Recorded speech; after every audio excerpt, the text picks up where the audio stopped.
నరసరావుపేటలో బడుగు బలహీన వర్గాల ఆశాజ్యోతి మహాత్మా జ్యోతిరావు పూలే 135వ వర్ధంతి వేడుకలు మాల మహానాడు కమిటీ, గోదా జాన్పాల్ మరియు దళిత బహుజనుల హక్కుల పోరాట సమితి రాష్ట్ర అధ్యక్షులు డాక్టర్ గోదా రమేష్ ఆధ్వర్యంలో వివిధ సంఘాలు సమిష్టిగా నిర్వహించాయి.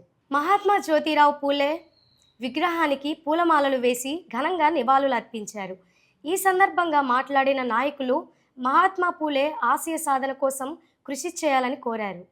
మహాత్మా జ్యోతిరావు పూలే గారి వర్ధంతి సందర్భంగా పల్నాడు జిల్లా కేంద్రమైనటువంటి నరసరావుపేటలోని పల్నాడు రోడ్లో గల మహాత్మా జ్యోతిరావు పూలే గారి విగ్రహానికి దళిత బహుజనుల హక్కుల పోరాట సమితి, అదేవిధంగా వివిధ సంఘాల ఆధ్వర్యంలో మరి పూలమాలలు వేసి ఘనంగా నివాళులు అర్పించడం జరిగింది.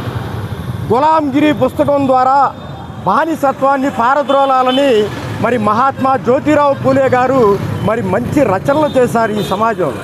అదేవిధంగా బాల్య వివాహాలను నిషేధించాలని చెప్పేసి గొప్ప పోరాటం చేశారు.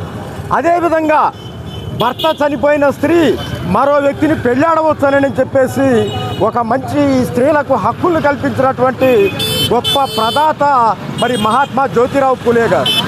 బడుగు బలహీన వర్గాల ఆశాజ్యోతి మహాత్మా జ్యోతిరావు పూలే గారి వర్ధంతిని పురస్కరించుకొని పల్నాడు జిల్లా నరసరావుపేట కేంద్రంలో ఉండబడినటువంటి మహాత్మా జ్యోతిరావు పూలే గారి విగ్రహానికి పూలమాలలు వేసి ఘన నివాళులు అర్పించిన అనంతరం ఏదైతే మాల మహానాడు కమిటీ ఆధ్వర్యంలో మహాత్మా జ్యోతిరావు పూలే గారు ఈ దేశంలో ఉండబడినటువంటి బడుగు బలహీన వర్గాలతో పాటు దళిత గిరిజనుల బహుజన మైనార్టీ వర్గాలకి విద్యను అందించడంలో, అణగారిన వర్గాలని విద్య ద్వారా డెవలప్ చేయడంలో మొట్టమొదటిగా తన భార్య సావిత్రిబాయి పూలేని చదివించి మొట్టమొదటి మహిళా ఉపాధ్యాయురాలుగా చేయించి ఈ దేశంలోనే విద్యని ఏ విధంగా పేద ప్రజలకు అందించాలనేటటువంటి విషయాన్ని పేద ప్రజలకు అందించినటువంటి ఘనత మహాత్మా జ్యోతిరావు పూలే గారిది.